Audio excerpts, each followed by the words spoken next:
Hi everybody, Vegas Film Critic here, Jeffrey K. Howard. Welcome to my YouTube channel. Welcome to the worst films of 2016. I only did 10. I could do a lot more, but I put my top 10 worst experiences I had at the movies. I'm sure there's two movies on this list that's going to be controversial. You're going to disagree with me. You're going to leave horrible comments. And you know what? I'm sorry. These are two films. We'll get to them. And I put them at the end. I put them at number 2 and number 1 so we can discuss this, let you know. I don't want you to...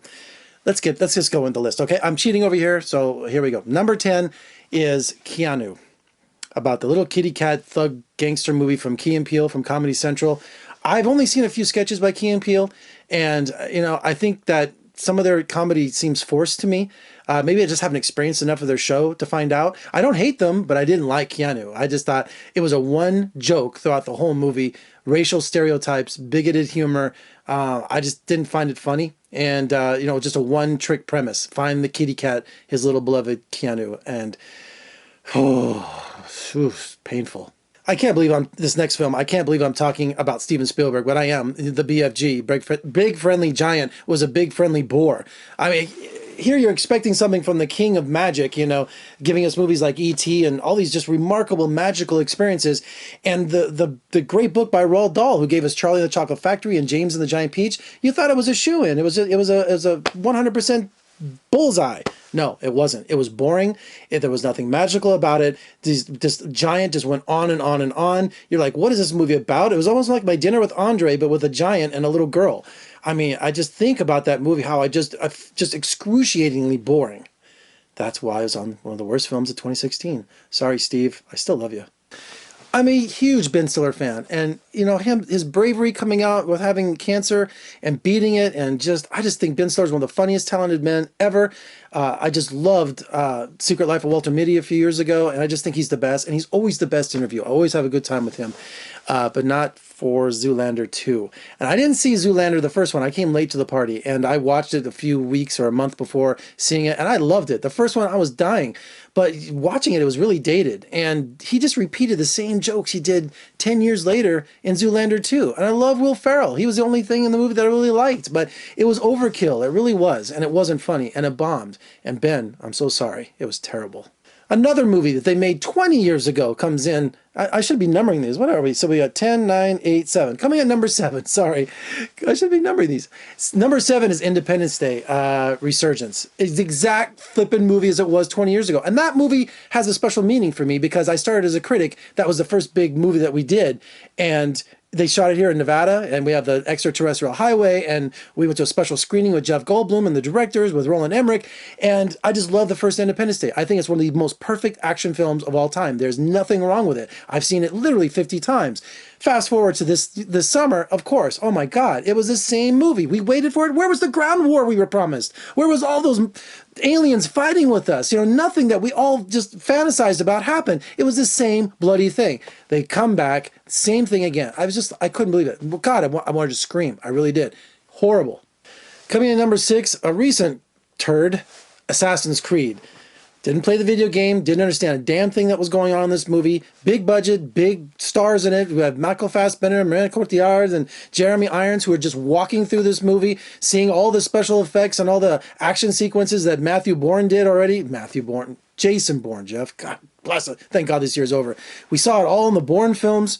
We saw it in The Matrix. Nothing original in this movie. And not to mention that they want this apple for some reason. Why? Makes no bloody sense. Assassin's crap. 10, 9, 8, 7, 6, 5, 4. Coming at number 4, Dinesh D'Souza. You know what? Just give it up. Hillary's America.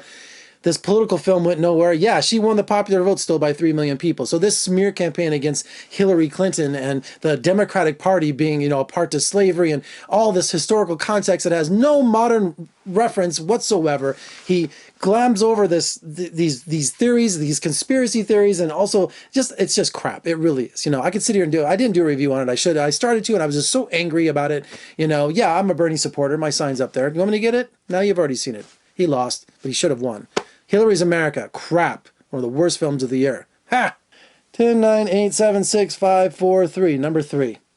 Coming at number 3. Whoo, baby. Ben-Hur. There's no reason to remake this film. It's been remade twice, and they were both brilliant. We had the silent version from Cecil B. DeMille, and then we had the next version with Charlton Heston with Chuck.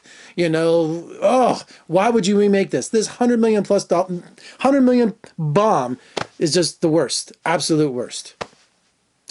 Man, even the chariot race didn't save it.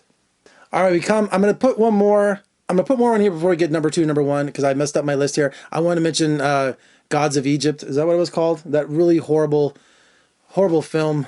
That's all I'm going to say. All right, we're coming now to number 2 and number 1. If you've been following, thank you. These are going to be 2 movies that you're not going to agree with me with. Most of the country doesn't agree with me, and I don't care because I've tried watching them again. I don't get it. So coming at number 2 as one of the worst films of this year is Arrival. Yes, Amy Adams and the aliens are coming. They have the Etch-a-Sketch thing, or whatever the thing is, where they put the pen in and make all the drawings, and they're trying to communicate. You know, I understand what the director was trying to do. You know, I love his previous films. I love Prisoners. I just thought Arrival wasn't original, and people going crazy over it. I still don't understand everything that was going on in the movie, and I've watched it like 3 times now. And I didn't think the performances were that convincing. The giant floating octopuses that squirt their ink that communicates with us. Yeah, I'm simplifying it because that's how it was. It was simply not good. All right, number 1. Can you guess what it is? Huh? I bet some of you critics out there who know me what I'm going to say. And you know what? Oh, here it is. I won't even say it. I have the script right in front of me. We'll do a reveal. And I swear to God, I really believe this. The worst film of 2016. You ready? There it is. That's right. La La Land. La La Loser. This is the script. They're trying to get me to vote on it. And you know what? The Las Vegas Film Critic Society, if you haven't been to the website, I belong to that. They named that as Best Picture. 7 awards total La La Land took. So this year was not a year for the Las Vegas Film Critics Society. It really wasn't. La La Land is a musical with forgettable songs, with clumsy choreography, with really unimaginative camera work, with a script that suffers, that is confusing, that is slow, that is... can I think of a million more things? I couldn't stand this movie. I really couldn't. And I don't want to be mean. I just think I have seen so many musicals in my life, and there was nothing. People talk about that opening sequence with the musical number where they're on the freeway. Okay, the song was clumsy. You can't... Okay, City of Stars... After they play it 10 times, it's kind of catchy and it kind of just, sticks with you. Do I have the...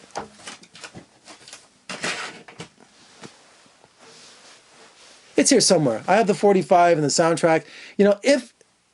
If you can't have a musical that has catchy numbers, that you can't come out singing them, don't play them. It's that simple. Did you see the choreography in this movie? It was clumsy. It was generic. La La Land is the worst film of 2016. I think I'm the only critic that says this. I'm sticking by it. Worst film. All right, so those are the worst films of 2016. I'm sure you disagree on some of them and agree with me on most of them. All right, thank you so much for joining me. Check out my best of the year of 2016. That's around here somewhere. Maybe I'll try. I never put annotations and stuff because I don't understand how that works. I'm still stupid, but maybe I'll try to figure it out, or I'll put the link down below. But check it out on my channel, the best films of 2016, and so on and so forth. Thank you so much for a great year. I just really enjoy having you here. Thank you so much for patronizing my channel. Thank you for subscribing. Thank you for sharing. Thank you for your feedback. All of that. This has been a wonderful year. I'm so excited about 2017. Thank you so much for joining me. Hey, you got to come to Vegas. And if you do, make sure you look me up. I'll have a drink with you. We'll have a good time. We'll talk movies. I'm Jeffrey G. Howard, the Vegas Film Critic. Thank you so much. I'll see you in 2017.